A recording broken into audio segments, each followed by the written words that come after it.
This is obviously the speech that you think about at the beginning of a campaign that you hope not to give. But I think it's important.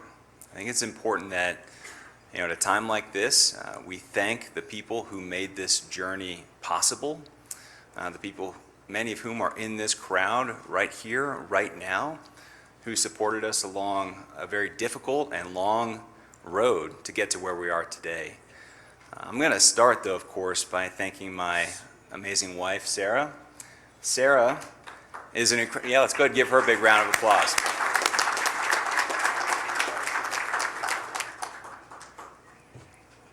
Sarah has been my guiding light and my biggest supporter for longer than I can remember now.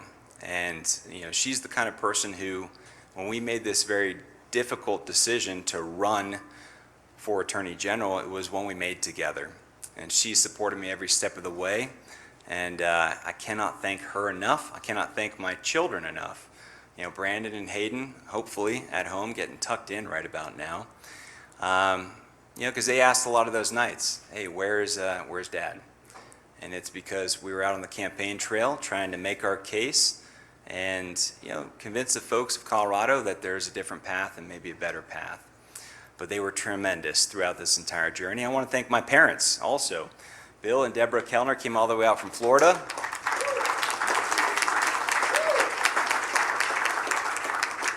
I talk about my father and my mom a lot on the campaign trail. They're the ones who instilled in me the values that I have today, from their service in the military. And I got to say, my dad has been a pretty incredible driver for me this last week of the campaign, taking me across the great state of Colorado with many of these amazing candidates. And despite being a Florida driver, he's actually done okay on our Colorado roads. I want to elevate something. At a time like this, I think it's hard to stand in this room, as many of us Republicans wonder, what's the future of our party look like in the state of Colorado?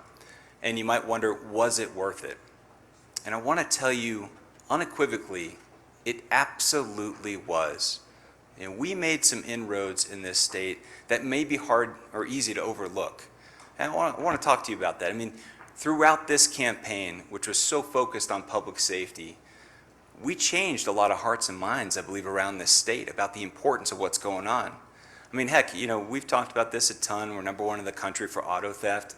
We convinced Governor Polis to all of a sudden get behind a bill saying, hey, I want to increase the penalties for car thieves. That happens because of campaigns like this. We raise the importance of the fentanyl epidemic and how we all need to come together to tackle that problem. That happens because of campaigns like this, where we are talking about these issues. So I do believe we've changed the trajectory of our state in a much, much better way. Not too long ago, I called Phil and I congratulated him on a hard-fought campaign, a good campaign, and I wished him the best of luck. Because his success, I believe, is the success of our state as well. And that's something we should all be proud of. The voters of Colorado, I want to thank them especially. They showed up, they made their voices heard, and that is truly what separates our country from so many other places around this world. Places I've seen as a Marine, places I've seen in Afghanistan. The rule of law carries the day. So I could very much go on with the thanks here, and I'm actually going to a little bit because I have to thank Holly Horn, who helped out so much with our campaign, Mike and Cree Senich, Katie Banke, the list goes on and on and on. Colin Schmidt, standing right here, you did a great job, MVP of the campaign, buddy. Christy Burton Brown, the entire GOP, you all made our campaign a fun and exciting tour around this great state, and I cannot thank you all enough. And I can't thank you all. You made this possible, and we didn't carry the day, but that doesn't mean we're going to give up and stop fighting for our great state. So thank you all. God bless you, and God bless the great state of Colorado.